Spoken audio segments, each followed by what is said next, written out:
But Well, you got Larry in 2028, and then you got Curly in 2036, and then Mo can bring it up at the end there for the in 2044. you snort the salt, you drink the tequila, and then you squirt the lemon in your eye. Because there's usually not a lot of like mob money in university Right. philanthropy.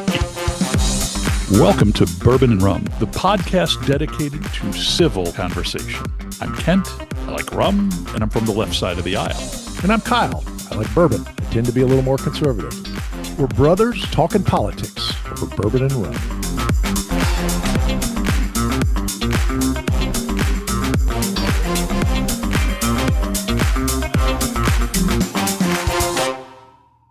What are you drinking? Well, I'm back to my old favorite, E.H. Taylor. We're down here on a Panama City beach for a beach vacation, and my wife went to the store to get provisions before we left, and they had it again for $55, $54. And then we get down here to Florida, and I mean, I went to a liquor store down here, and they wanted $140 for it. Like, man, I'm glad I brought it. Should have brought several bottles and sold them out of your car trunk. I know it. Yeah. I don't know. I mean, I love bourbon, and it's good for a podcast, but it's not necessarily good for a beach vacation. I mean, sitting on the beach with a glass of bourbon just isn't really the way to go. So I think I need to convert to, everybody's doing those ranch waters, the tequila ranch waters. That's supposed to be a really good thing. Have you ever had that? Yeah. Oh, yeah. And the ranch water's good. Cut water. Have you ever had the cut waters? Oh my gosh, we've had the cut water. Those things are dangerous. Wow. Have you had those? Yeah. Man, and they don't even taste like there's alcohol in them until, you get to the third one and you're going to the hospital with alcohol poisoning. Well, I'm drinking a little off topic. I'm just going to tell you this because I think you'll find this funny. This is a bottle of one of my homemade sports drink supplements. I've gone through 3 or 4 phases of this in my life, like trying to make my own Gatorade substitute. Wow. So some of this may hit the cutting room floor. I started lifting weights after the first of the year. I've been dieting. I've been, on a GLP-1. I've done a lot of biking and swimming through the years and put serious hours a week into those sports. And it never really, I felt great, but it didn't really change anything. But I started weightlifting. We started with a personal trainer in January, and we've picked up the velocity of that. And now I am lifting weights practically every day, and it has been a game changer for me. Something about weight training has just been an unlock to me. I've got more energy than I've ever had. Anyway, in pursuit of that, I bought a workout drink with amino acids in it, and it was like $30 for this bin, and it tasted terrible. It was like cheap Kool-Aid with twice the artificial sweetener that it needs. And I thought to myself, there has to be a better way. So I wish I could show you the containers that I have in my house of raw ingredients. Dextrose. Okay. I've got collagen peptides. Is AI helping with this endeavor? AI is doing all the work on this, but I've created 3 different custom beverage. We should put these in a merch store. I've got a amino acid blend for my workout. I've got a hydration blend for after a workout that's real light. It's just designed to get you hydrated as quick as possible. And then a long bike ride workout with plenty of carbs in it. But I control what's in it. There's no artificial sweeteners. There's no crap in it. I guess the hours that I spend on it and then making them up in little packets is, that's questionable use of my time, but anyway, I'm enjoying it. We're on this spring break trip, and it's, um, a lot of partaking. And I've thought, man, it would be cool to get those nurses, those mobile nurses over here with the IVs. Have you seen these people? Like, that's a regular thing, people doing these IV treatments. Have you ever done one? Not recreationally. Well, like they have these like, I don't know what they call them. They're like, it's like a spa, and you go in and you can get some kind of cocktail. Yeah, they've got a couple of those in town. There's a hangover recovery version and I don't know, a vitamin B12 if you got $100 burning a hole in your pocket, or I don't know. Yeah, no, it's a cool idea. This is kind of insane, but I don't know. I feel like I'm getting away with something when I make my own thing up in bulk and it costs me 79 cents rather than $5 a dose or whatever. Yeah. So how does a rum go with it? You figured that, you mastered that. I have not mastered that. A rum energy recovery drink. That sounds like something to play with. Well, I've long thought, I'm a rum drinker, but I do like a good margarita. I mean, how is that not something that the ancient Aztecs figured out long before Gatorade? Well, you put the lime, you put the salt, you get a little, what else do you want? It's all electrolytes. It's like a friend of mine he used to do this thing. It was like a party favor. He called it the reverse tequila shot. And you do the shot of you. How does he do it? You snort the salt, you drink the tequila, and then you squirt the lemon in your eye, or the lime in your eye. You're like, okay, well, no thanks. I hate to bother you with the cares and concern of a crazy world while you're on vacation, but what's going on? What are you seeing in the news? Yeah, saw another shooting at the White House yesterday. That was interesting. What's up with that? This is insanity. I don't get it. Well, it's also, it's kind of like you want to have a conversation with the crazies, like it's suicide by cop. Right. You open fire at a Secret Service checkpoint, it's probably not going to go well for you, Right. No innocents were hurt, I guess, right? Was anybody hit? I don't think so. Yeah, I don't think so. But it sounds like the guy had a few run-ins with, from what I read, it sounds like he'd actually had run-ins with the Secret Service before. So it sounds like he was somewhat of a known quantity. Wow. Don't you wonder how many of those there are out there? Like, how many people are on their list, Mm-hmm. Well, a lot of times when I'm in D.C., I love to go down by the Pennsylvania Avenue and just walk in front of the White House down there. And the last time I was there, I was with my wife and kids, and we actually entered into the White House for a tour that we got. We went through the East Wing, so I'm glad I got to see the East Wing prior to the demolition. But the wreckage formerly known as the East Wing. Yeah, exactly. And then, but there's like this perennial protester bunch right there by the White House, and I don't think they're they're pretty known quantity, but around that orbit collects a random assortment of conspiracists and whack jobby types that, actually I love the conversation. I love a couple of bourbons to go down there and converse with the folks. It'd be a good place for a podcast, actually. But I'm sure some of those people, I wouldn't be surprised if some of those people are known to the Secret Service because they're standing right there and they probably see the same yahoos day after day. Yeah. But although again, I think the people that are dedicated protesters and standing out there, they're probably not and that's what I mean.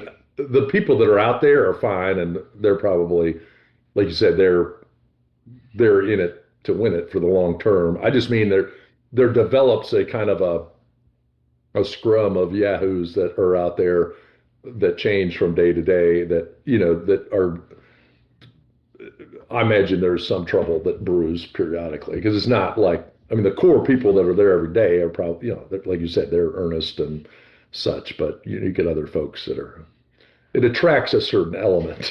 Let's put it that way. Well, so you had to change your vote in the primary this week when the edict came down from the White House that Paxton was the guy. How do you break that down for me? Yeah, I think is it this Tuesday? Or was it Maybe last you were week? all The vote. Paxton all the time before. Maybe I'm wrong. It's this Tuesday, right? I think it's this coming Tuesday, and I'm going to be here in Panama City. No, I I'm not happy. I don't like either choice. It's like the Republicans don't have a good option. I don't think. I mean, I think there's problems with Cornyn. I think he's a little aging and out of touch, and Paxton is a bit of a whack job. Um, so I don't really like either option, but I don't like Tallarico. So it's kind of one of those situations, you know, I don't want it to be left to the alternative. So it's like three bad options, unfortunately. Well, honestly, you being on vacation and not voting is probably that's probably all I can hope for at this point. That's Plausible deniability, but yes, I mean, I don't know. I mean, I I can see this in a couple of different ways. Um, and honestly, the one I wanted didn't get enough votes in the primary. The guy I voted for in the primary was, I think I remember his name. Hopefully, I remember the guy's name, Byron Johnson. I think he's the other. He's the representative from. Is it Byron Johnson? No, it's not Byron Johnson. Who was it? So that tells you how much I know. I don't even know who I voted for. I think he was somebody else. well. I thought it was interesting some of the analysis that I mean, Trump's a known commodity. He delights in trying to screw people that he perceives are less than loyal. I'm an idiot. I'm sorry. It's Wesley Hunt. I don't know why I was thinking Byron Johnson, but Wesley Hunt, though, I really like him. I thought he would have done really well, but he pulled out less than the other two. And so, I'm kind of like, well, now I'm stuck with all these other yahoos I don't want. So, but, maybe Byron Johnson will. It's Byron Johnson's time. He's coming. That's right. I thought it was interesting, the analysis. I'd be interested in your thoughts on this. Trump just, he would, like, he would stab himself if for the chance to get to spite somebody that he thinks wronged him. And, this is one. Okay, so you're going to screw John Cornyn and the guy from Louisiana. They got nothing to lose now for the next 7 months. And like he didn't have exactly a commanding majority in the Senate anyway. And so like this is going to haunt him, but I mean, does he care? Is it just that the satisfaction of sticking it to somebody is so important to him that the strategy of it doesn't matter? Well, but I think there's also other stuff at play there because and I there's a lot of political theorists at probably both sides of this, but I think, a lot of people think, well, Paxton is a liability against Tallarico. I think you could make the case, a lot of ways, you could make the case Cornyn would be more of a liability if you're looking against putting him up against Tallarico because, this old guy that's been there forever and, oh, we need change, we need something new, we need something different. The benefit of Paxton, he's new, he's different, but he's also aligned with Trump. And does that get the people fired up? But then he brings all this baggage with him. So I mean, Trump's pettiness aside, there is a bit of a like, if you're the masterminding of these Senate matchups and trying to retain seats. I mean, I could make an argument for both sides of that. You could say, oh, well, Cornyn's better, he's more established, and he's got more of a track record, but that could also be a liability too, versus Paxton is, more of a disruptor, maybe fits more of the mold of what they're after. But I think the problem is it's I think it's a any situation where you have two folks in a primary like that they're very different people. So the people that supported Cornyn are probably it's going to be a tough thing for them to support Paxton, and vice versa. Yeah. But I guess even the general election aside, he basically cut Cornyn loose to say whatever he wants about Trump for the next 7 months, regardless of what happens in the November election. And I think you saw some of the blowback of that this week. What was the vote? Well, this baffles me. The fact that the ballroom is such a battleground. Of all of the things that Donald Trump has done, I have to say that I would put my personal umbrage at the ballroom below that of vilification of immigrants, abrogation of NATO. Like I got a long list of things that bothered me more than building a ballroom. Well, but I mean, and that's honestly, I think, emblematic of all that is Washington. Like nobody gives a shit about the ballroom. Nobody gives a shit about the East Wing. They're just footballs that people can play against each other. Yeah. Nobody's been, I've been running to office for the last 20 years because I want to make sure that, the occupants of the White House don't make any changes to the White, okay, I mean, I do think that we've got rules for reasons on stuff, and there's reasons to follow the rules in building things. But of all of the things, that's one that I just can't conjure up loathing over.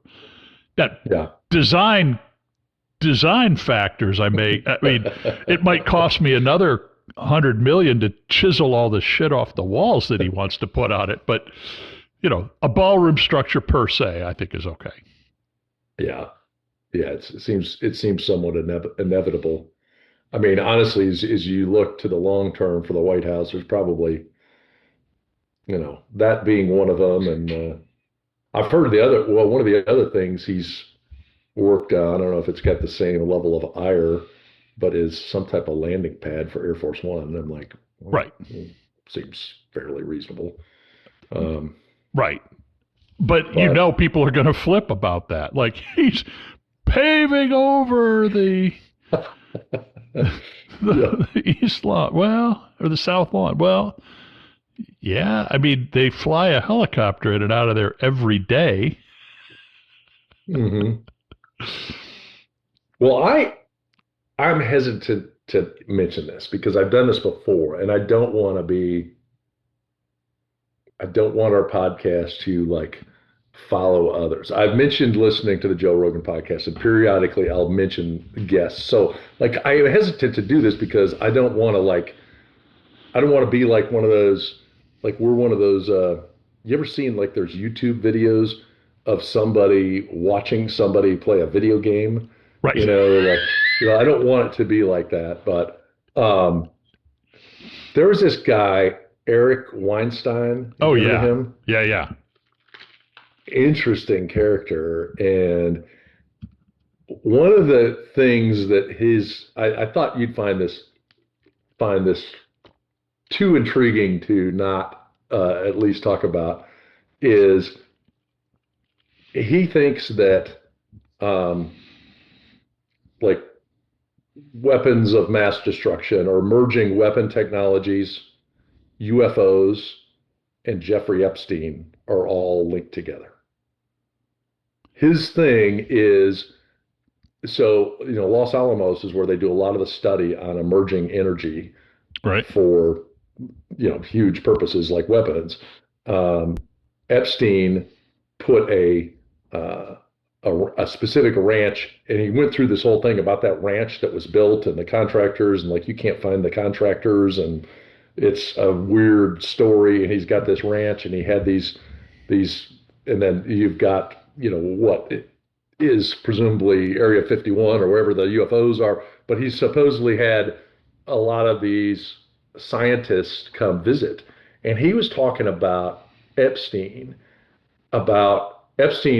tried to get him into his orbit at one time. And, he, and one of the things he said I found fascinating is like, and I think you've mentioned this too, and I don't think it was him that had heard it, but he read about something about like, he was saying he trades currency, and he was meeting with somebody and they were like, talking basic questions. And the way he was explaining is like, you know what the hell you're talking about. You don't trade currency. Like, obviously he does it. Right. He's putting on this show. But he said, Weinstein said when he came to like pitch him, if you will, like try to bring him into the fold, he was talking about his physics research. It's such detail. Like he's asking questions and talking about stuff that he's like, this isn't even public. Like I haven't even published this. This is like private stuff I'm working on. And he knew every stinking detail, So yeah, he's posing as Mr. Financier or whatever, but is a BS cover story. And yet he knows all this detailed information. So his conjecture is that he was employed by the U.S. government, possibly other governments, and that there was this connection to this cutting edge research and into weaponry and everything else, and also the UFO story of, it's linked, the secrecy and everything of it is linked because there could be this technology that he's tapping into. And it's interesting. He doesn't really have a good, like, because Rogan kept pushing him like, okay, so what are you saying? Well, I'm just saying all this stuff comes together, so it's like he didn't really have a grand vision of how it comes together, but it really, I don't make this or podcast about Jeffrey Epstein, but I just found it really, I don't know, I just found a fascinating connection when you like all this our frustrations about Epstein and the secrecy. You could apply all those same frustrations to the UFO thing. And it's like, is it just coincidence that they're similar, or are they linked? It's a great point. For what it's worth, it was, in fact, Eric Weinstein that I was talking about that currency trading thing. He was on so it was him. Okay. He was on the Modern Wisdom podcast. If we're dropping names, we could just be like that meta podcast. Like, there's a lot of political shows where it's just a guy saying, now watch this commentator. And the Drudge Report of podcasting. But yeah, I thought he had a really interesting point. And I will agree that Epstein's fascination with science generally, physics and mathematics in particular, but just, I mean, I understand why you would want billionaires in your pocket with pictures of bad behavior, but it always puzzled me that he was also, and he was, so one of the things that he did, and I can speak to this a little bit, was bought himself access to top shelf scientists through philanthropy. He was funding research with private gifts at places. And look, universities, dollars are scarce, and someone comes in and says they're interested in research and I'd like to give a couple of $1 million to support this lab. You can get a lot of access for that. And candidly, there's probably not a lot of vetting that goes along with it.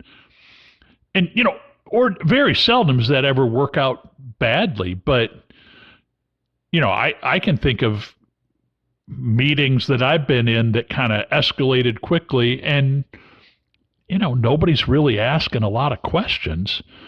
Because there's usually not a lot of like mob money in university philanthropy.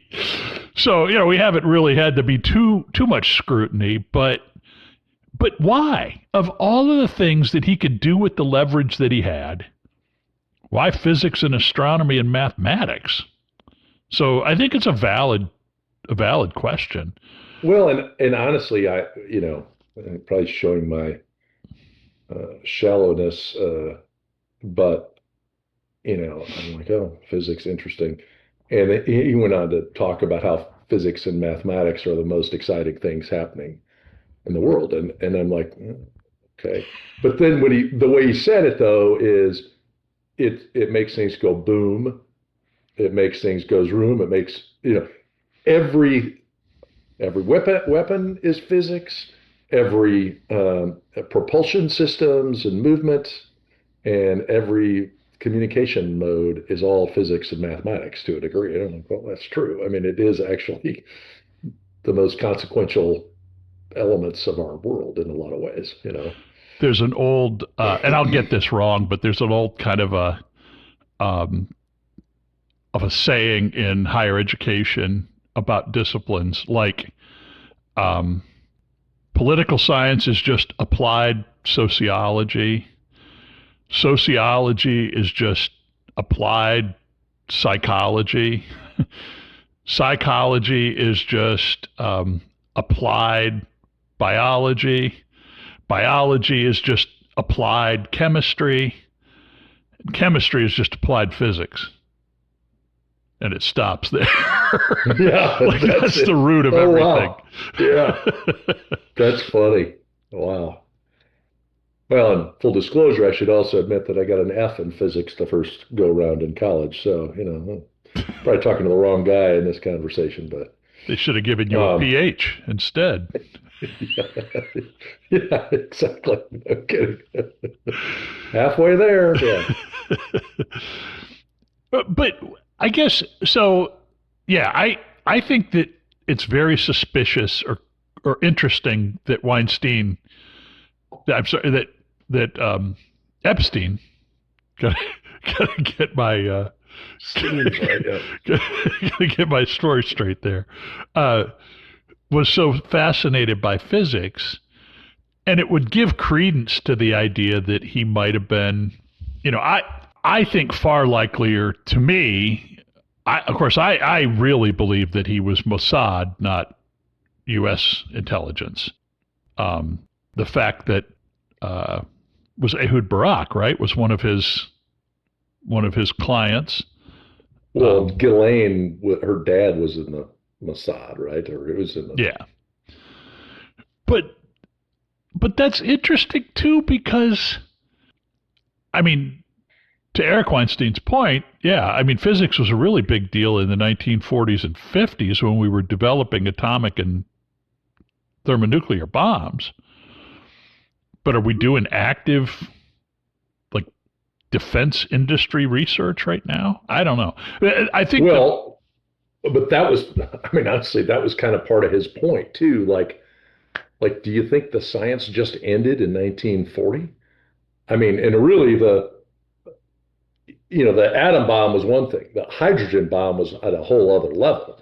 And so a lot of what he was talking about went down this other whole path of how there's like a there's like a governor on free thought in the physics community. And part of that is because they don't want people going rogue, because people go rogue and somebody's going to devise the next bomb.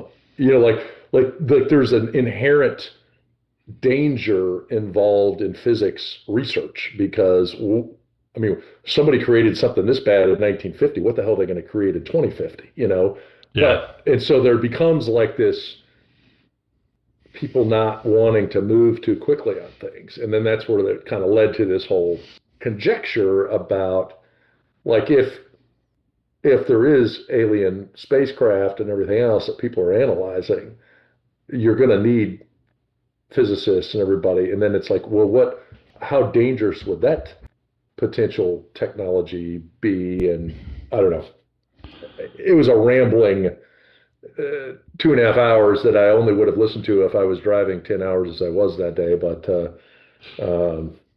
he makes for some thought-provoking questions, for sure.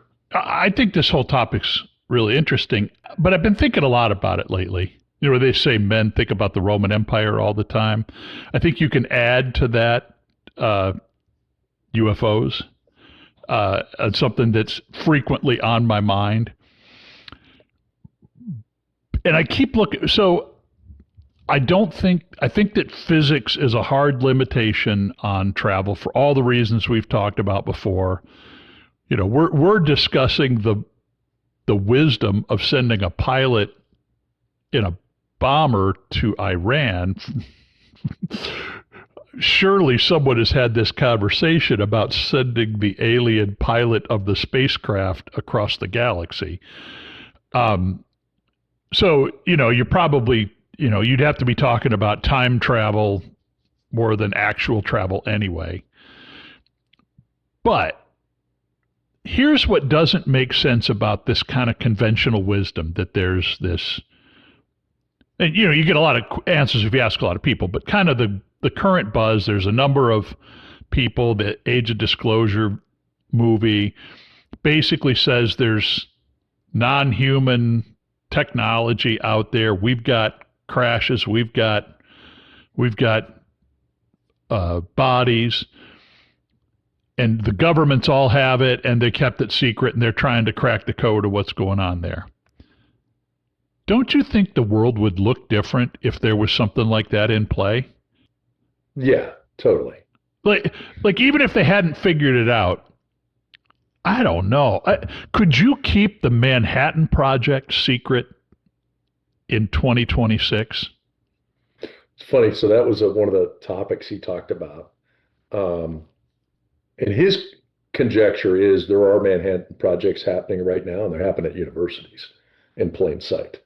And he specifically talked about a university, where is it? Somewhere up in New York, someplace.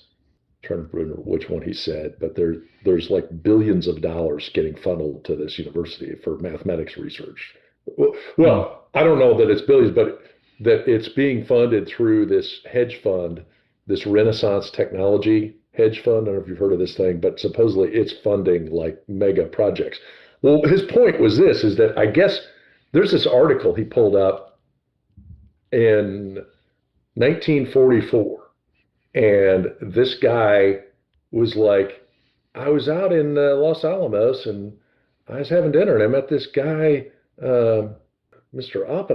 Oppenheimer, and he had these other guys, and they're all living in like a base, a campus that they can't leave. And like, you know, there's like this news article, and it's basically like unveiling the Manhattan Project. I mean, he didn't say what they were working on. But it kind of went away. And his point was just for this to work, it's probably someplace that nobody suspects it's happening. It's not like people in a cavern in a cave someplace working on something. It's something maybe working on stuff and they don't even know the impact that they're having. I don't know. Yeah, I mean that's a valid point. I just think too, part of the reason that stuff got by during World War II is because the Manhattan Project wasn't the only thing that they were doing. Everything was getting mobilized for defense, right? If you worked in Detroit, you quit making cars and you were making tanks. And so everything that happened in society was kind of that total war leverage. I mean, honestly, Los Alamos was easy to hide. Oak Ridge, Tennessee was not easy to hide. Yeah. I guess, not too many people were headed to Oak Ridge, Tennessee, but, they were buying up huge tracts of land, moving whole towns. Hanford, Washington, same deal. Some of that might have rolled past people during World War II with an active threat going on. I just think if they were buying up towns and moving it, and I know that it's not the same thing, but I don't know. You've got this one of the things that we've got going on right now is this hyper-democratized journalism. Anybody with a voice recorder can become a journalist, and sure, it seems like it would be hard to hide something like that to me.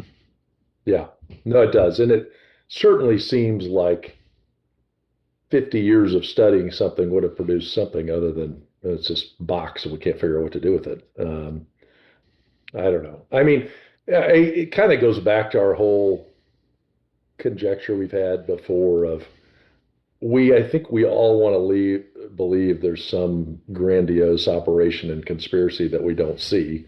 And we might be disappointed to find out that the world's just a bunch of schmucks like us with nothing exciting happening, I don't know. I think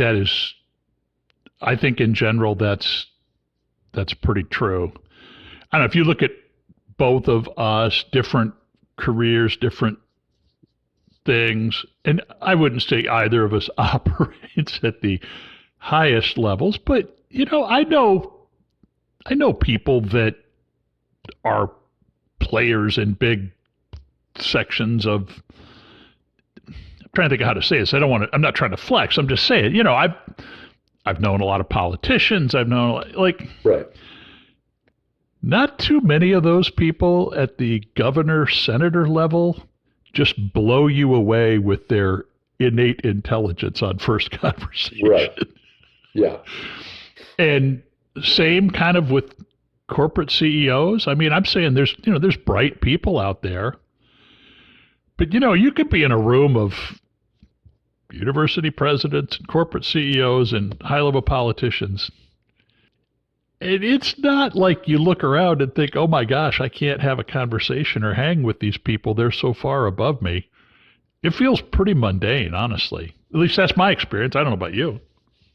No, I agree. But I think if some of these leading scientists are probably a different place from a social standpoint. And then, I don't know that all the politicians and the CEOs and those are the guys with the real money. The guys with the real money, some of these shadow organizations. I mean, but again, right. that sounds conspiratorial, but I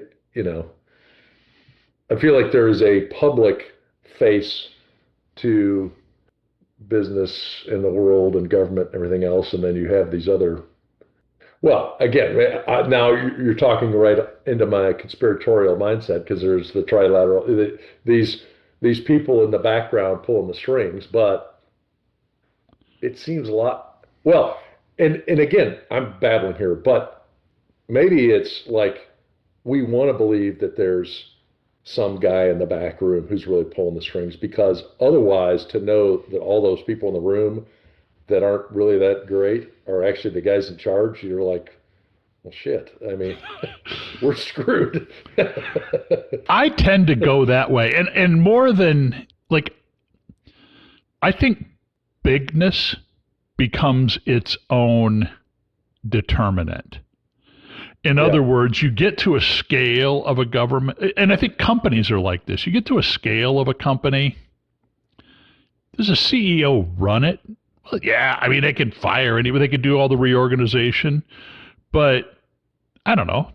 Does the CEO of Boeing really control where the company's going? You're setting some vision, you're changing things, but a company reaches a scale where a lot of the core elements of it are entrenched and bomb-proof.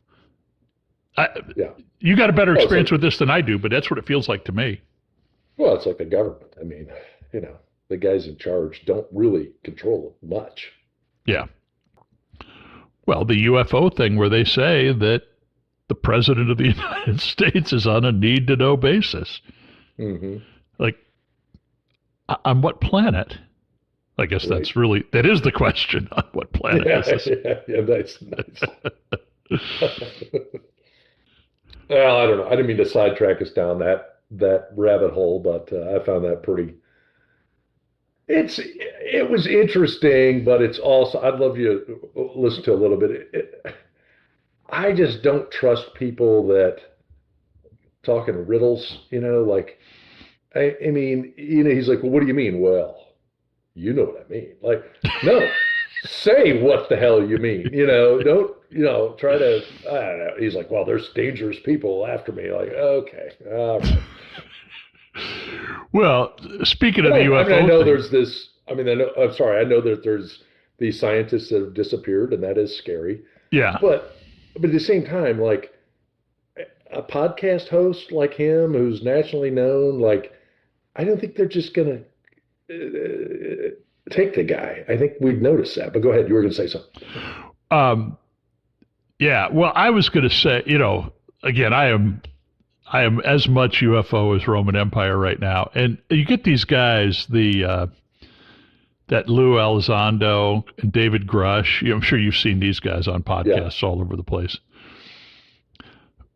One of the things that they do, and it's very clever, is about every third question you ask them, they're like, well, I still have a security clearance, so there's some things I can't. Right. Like I can tell you that they got little green men in a hangar at Wright Pat, but my clearance doesn't allow me to tell you this. Like they flex that all the time to make themselves look credible. And like, I don't know. I think there's a lot of BS out there. Yes, totally. Totally. Well, what else is going on in the world? I wasn't happy about this, the 1776 thing. Seen this, right? As it was described by the Republican senator from North Carolina, a payout scheme for punks. Yeah. Well, and I've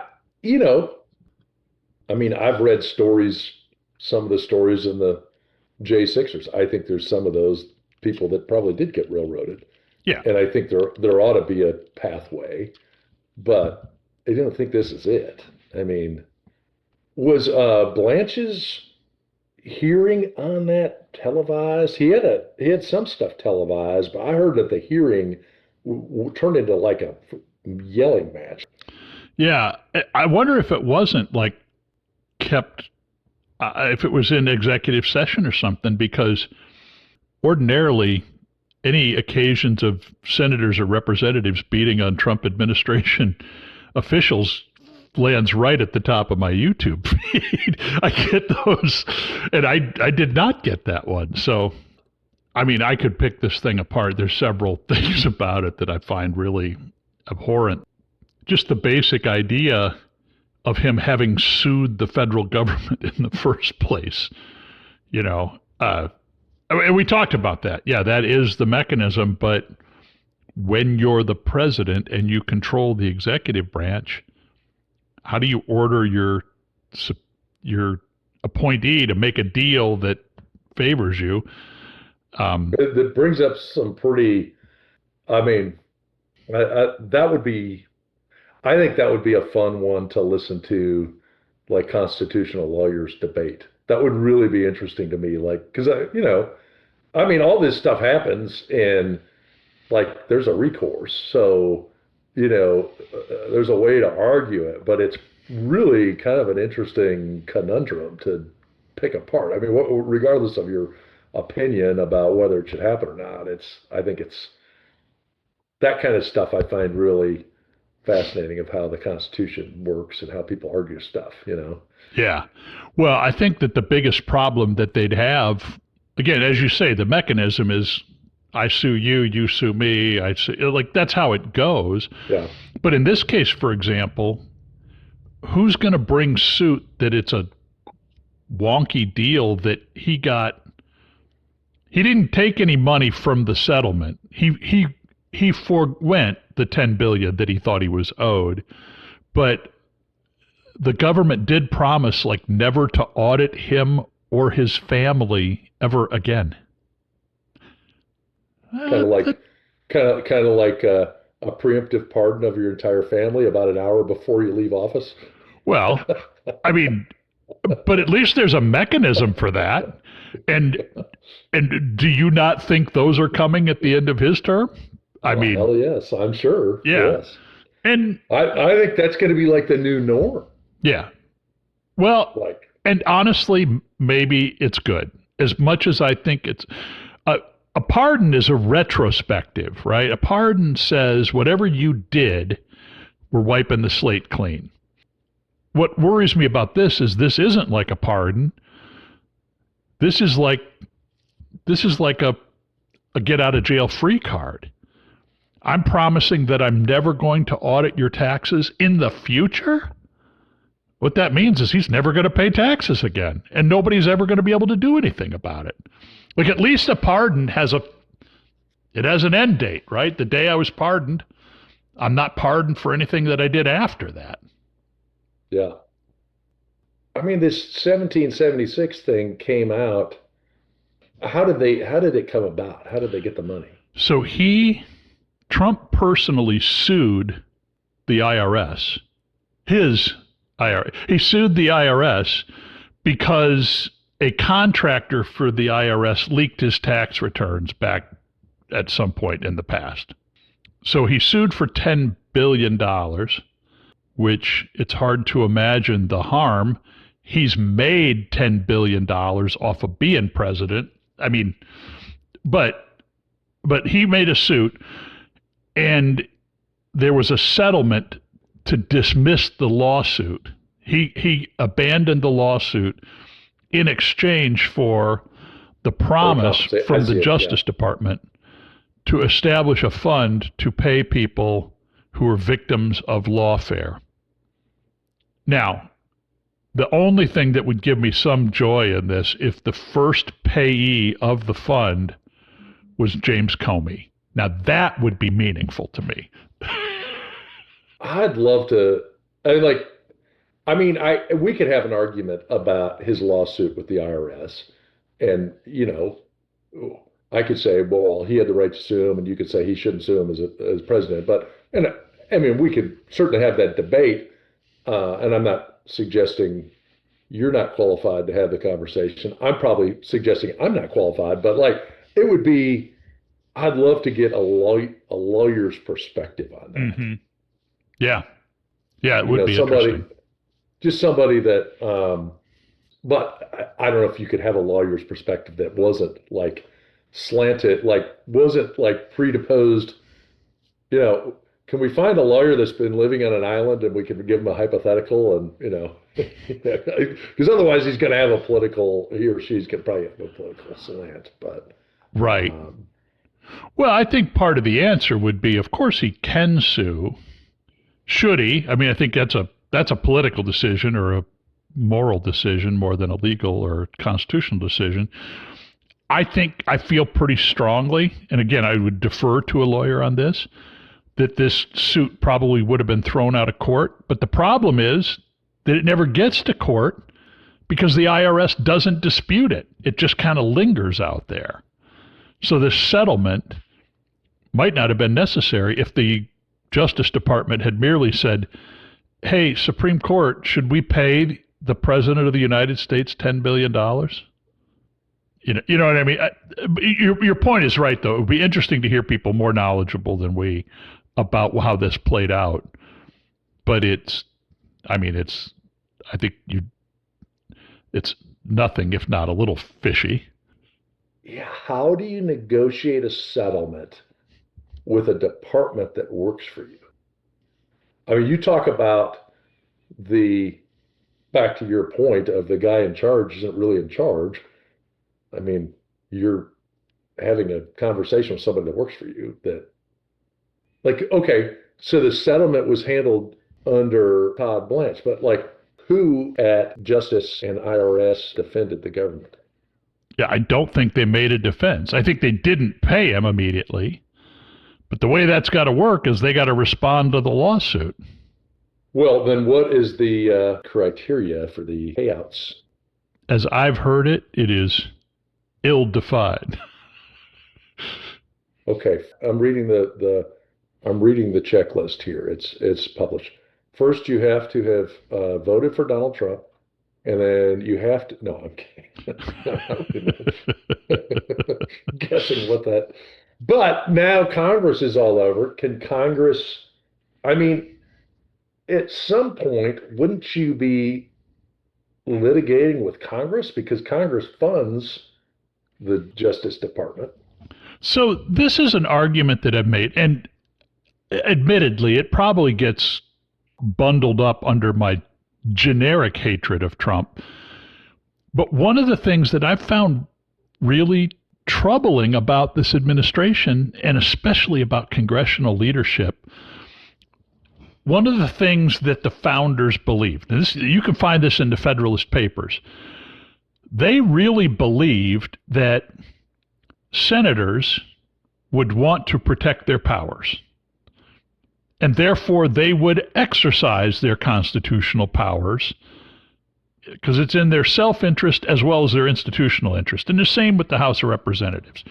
And so part of the underlying assumption of the balance of powers, the checks and balances baked into the Constitution, is that if you give somebody a job, you say, hey, congratulations, you're the Chief Justice of the Supreme Court. And the Chief Justice is going to look around and say, oh, okay, I have a high responsibility in the country, and one of my jobs is to review legislation. I'm going to do that, and I'm going to exercise that job. Even if my opinion and my political leanings align with the group, right? At least I'm not just going to say, well, whatever, I'll do whatever you want. But arguably, that's exactly what the House of Representatives has done in the Senate for the last year and a half, is just like, whatever you want. And truly giving up authority and power that belong to them. Like, I'm not a big fan of Mike Johnson's, and I'm not really excited about him having more power, but I'd rather he had the power than Donald Trump had those powers abrogated to him, in part because Mike Johnson's got to stand for election every 2 years, not every 4 years. So this goes back to this whole executive presidency thing. I think it's bad because it's Donald Trump, and I think Donald Trump's bad. But I think it's bad because I think it's bad for the country, because I don't trust my side to have that kind of power. That worries me a lot. Yeah, but I mean, the Democrats have always been way more disciplined about following the president than Trump. Trump gets a lot of flack from Congress, way more than any other president that controlled either house of Congress. I mean, that's something that I've always thought of, like, other the Democrats are very disciplined in that regard. Like Nancy Pelosi, I mean, she ensured every element of the president's agenda got stamped and approved and followed. So, like, I don't think the situation of Congress following along with Trump is anything new. I mean, I think the Democrats are better at it than he was. Yeah, maybe I'm making something up there, but I think at least there was no question in anybody's mind that it was Nancy Pelosi exercising the power. That she chose to do it to support what Biden wanted, that's one thing. But, a lot of times the Republicans, it's just like they don't even, I don't know. I just think it's dangerous to have that kind of power. I think it's dangerous what the Supreme Court has decided about the presidency and giving more power to the presidency. I just think that's dangerous in general. Well, but I think objectively that's also marred by the fact that we have a conservative majority in the Supreme Court. And if we didn't, you probably wouldn't have that view. That's actually a really interesting question. It probably is longer than we want to finish on this episode. But one of the real ironies is that, maybe it's not irony, but we have a conservative Supreme Court, but that's true on two different levels. They're Republican appointed, and a majority of them have pretty obvious Republican sympathies. But they are conservative justices also, in the sense that there's always been a difference between strict constructionist judges and liberal interpretation of the Constitution justices. And those 2 points aren't identical with liberal or conservative political philosophy, right? You can be a strict constructionist that said, I don't know, I'm grasping at straws for an example of where a strict constructionist would say, I feel like there's a good example that I'm just not Well, coming I to mean, mind. maybe a better characterization for me to say than there's a conservative majority. There's a Trump-backed majority. Definitely. That's not necessarily conservative. It's just a Trump favorable. There's a majority favorable to the president. Right. But they are also conservative. That's what I mean. They are also Yeah. judicially conservative, and they tend to go strict constructionist.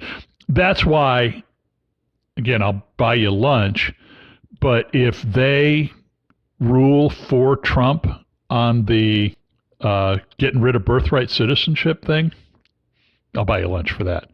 Because a strict constructionist says, well, I'm going to open the 14th Amendment and it's going to say that, all persons born in this country, like, that's not a liberal interpretation of the 14th Amendment. Right. You know what I mean? The argument is it's a contextual thing with the 14th Amendment, right? That was for the specific conundrum at the time. Yeah, that's the thin argument that's being made.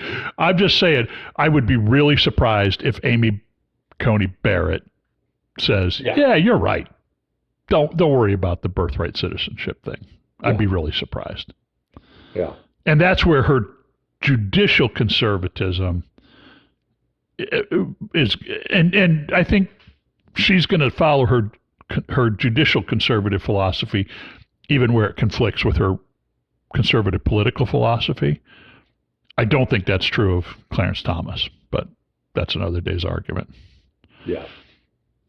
Well, you were talking about feeds. I saw this picture show up on my Facebook feed. I wanted to send it to you, and I thought,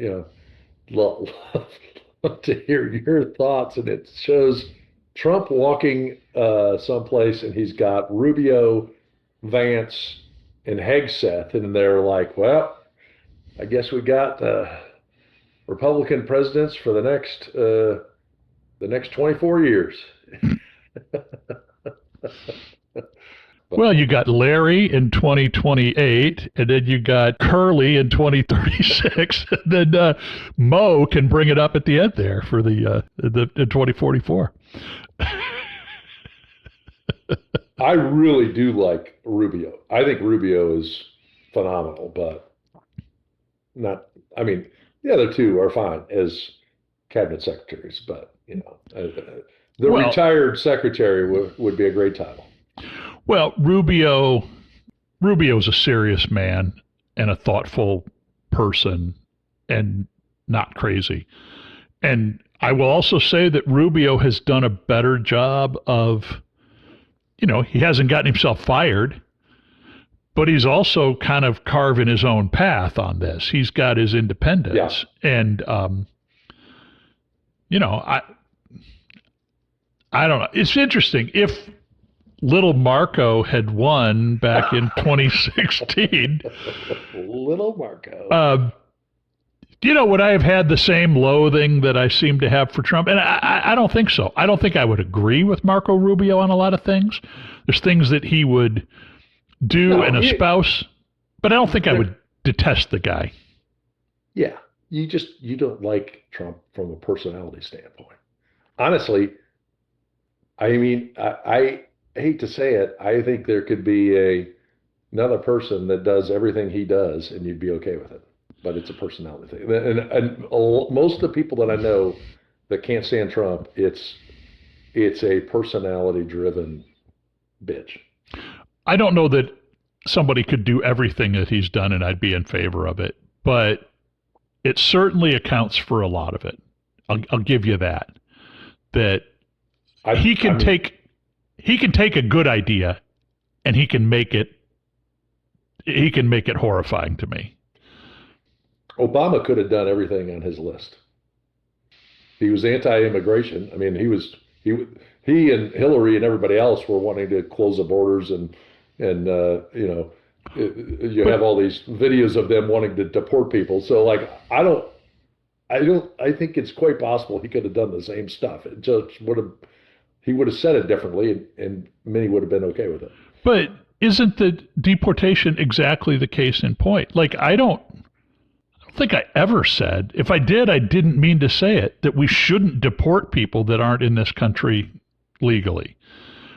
That we should think about it. We should do it in ways other than running the stormtroopers up and down the streets of Minneapolis.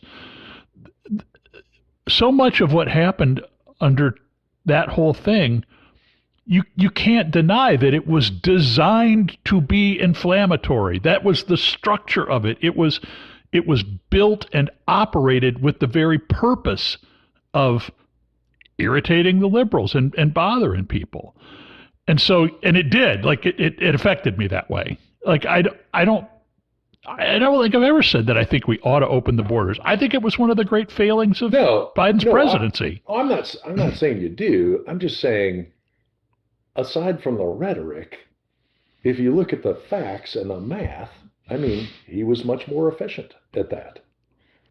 And the action isn't the issue. It's the representation and the presentation that you have an issue with. That's my conjecture. Not 100%, but probably 70%. You're right.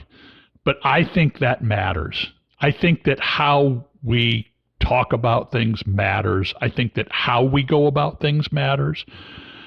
I think it does. I think it, and the immigration issue in particular, it's not that he wanted to close the border. It's not that he wanted to deport people.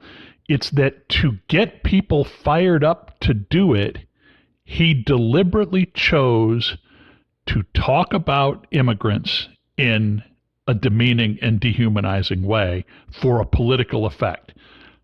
So if we want to call that personality, I'm okay with that, I guess. But I think it matters how you talk about things. And the fact that he chose that, I don't know, in my feed. Well, but honestly, and I know we're beating a dead horse because we talked about the same thing, and I'm not going to convince you. I get that. But the fact that he chose to use the words he did motivated a lot of people to vote because they were saying, this is a danger to our society. This is a danger that there's people coming unvetted that could murder people, that could rape people, that there's not any type of controls. There were many people that loved to hear a politician finally say what they had all been thinking. And that's why people voted for him in droves. And so, I mean, I guess what I'm trying to say to you is I feel like it's possible to hear for two people to hear a message and two people to not necessarily disagree with the message, but the way the message comes across impacts one in one way and one the other way. That's what I find interesting with this whole thing is it's like, I totally understand what you're saying, and I understand we've talked about this and your background and why it's offensive to you, and I respect that and I appreciate that, and I'm not trying to say that you shouldn't, I'm not trying to say, well, Kent, you just shouldn't have been offended. Well, no, you were offended. Peace. Got it. I guess I'm just saying that there were other people that heard that as like, maybe they were a victim of crime, maybe they had issues, who knows? But they heard that, and they heard that as somebody like rooting for him.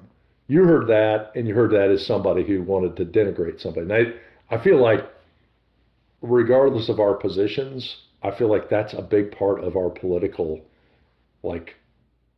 thing against each other. Like, we're hearing the same message, but we're hearing a different. Right. You know what I'm saying? Like, we're hearing it differently. No, I hear you, but it's not a random phenomenon. Like, it's not an accident. I think that's the point. I'm not beating the dead horse of my You're offense. Saying he did it to elicit. Yes. But I could make the argument that he did it to elicit the reaction to the people that wanted to hear it. But you're saying he did it to piss everybody off.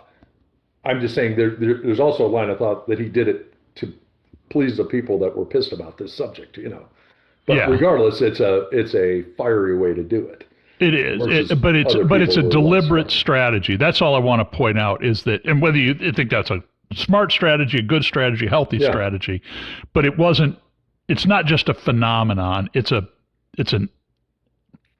result of a choice and an action. And the fact that he chooses to appeal, again, I'm going to characterize this my way, that he chooses to appeal to the very worst that he can. And it offends me that he does that. Okay, but let's unpack that. He chooses to appeal to the very worst. So somebody that felt threatened by people coming across the border that might have been violent, I guess I'm just saying, like, do you really think that let me rephrase my question. Do you think that there was nobody that was motivated by an innate sense of racism that just lined up with what he was saying? I'm not saying you were, I'm not saying everybody was, but do we think nobody was motivated by that? Do we think nobody found in him what they perceived to be a kindred spirit, sick of all these people that don't speak my language? Yeah, but I can say there's people on the other side that have other objectionable qualities. I guess I would tell you that if you did a poll, you did the research, most people, when he used the language he did, they were like, finally, somebody speaks the damn truth about the situation that's going on. Sure. Is there a collection of white supremacist assholes that are using that as like, oh, great, they're getting rid of these type of people? But I mean, I don't know. And maybe I'm a minority, but I had listened to 50 years of people saying, well, we need comprehensive immigration reform. What the hell does that mean? Nobody knows. Right. He boiled it down to, we got to stop the flow, and so, but I'm not gonna change your mind. I'm not trying to change your mind, and I'm fine that you think that, and I just don't want you to think, well, I don't care what you think. I do care what you think. I'm babbling here. But I guess what I'm saying is, like, I didn't take that like, yeah, great, let's get the brown people out of here. No, that's not my thought. My thought was like, Right. Okay, finally there's a politician that's going to do something about it. But your point is well taken. There's probably some people that did go down that path, and I can see why that's offensive to you.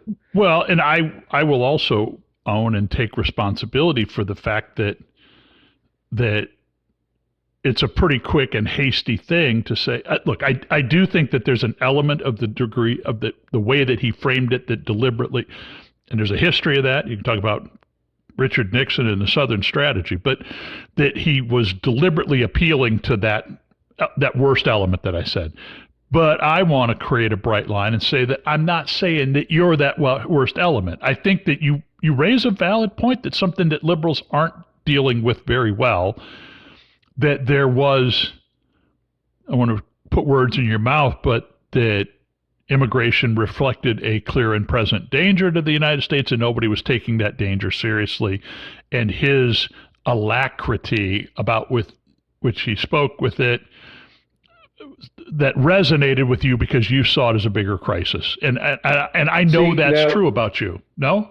You see, there you go again. You liberals, you bring some sophisticated language to a conversation, and like you just try to throw out a word that, well, he doesn't know what alacrity is. And you're right. I don't know what the hell it means. Thank you, Kent. Throw out some, fancy word. I see how you operate. My point is that you raise a point that I do need to acknowledge that, in my worldview, I hear this. I'm offended by what he says. I see it being effective. And I say, my God, I live in a country where you can say where your gardeners and the people that packaged every bite of chicken that you've ever taken, that they're rapists and they're murder. Like that's just so, that was so revolting to me. That it is true that I probably did not take seriously the legitimate side of the concern that you had, and that there is a legitimate concern. And I acknowledge that in my outrage, that flies out the window. Yeah.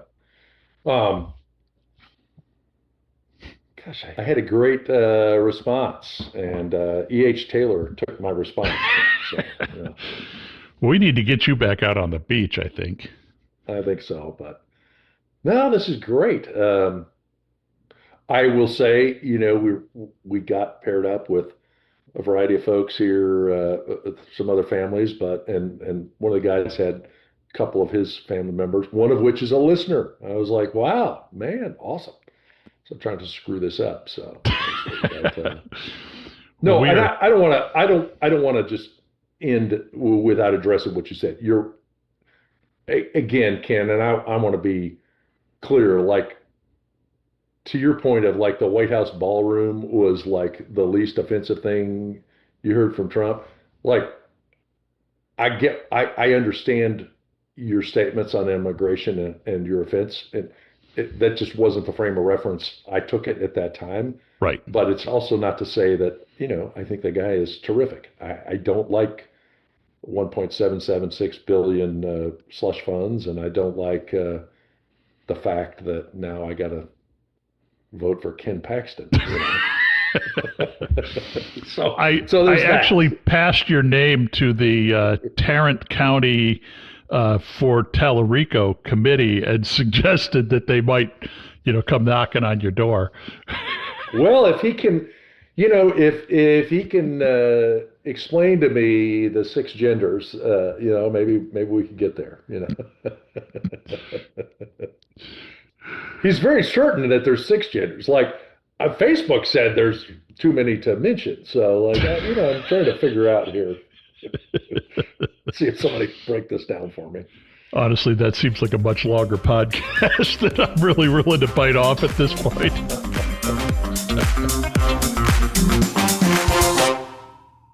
Hey, thanks for joining us on this episode of Bourbon and Rum Podcast. We hope you enjoyed it. Remember to subscribe on your favorite platform and leave us a review. Your feedback helps us keep the good spirits flowing. And we invite you to join this conversation. Follow us on our Facebook page. Let us know what you think. Let us know what you want to hear. And until next time, cheers.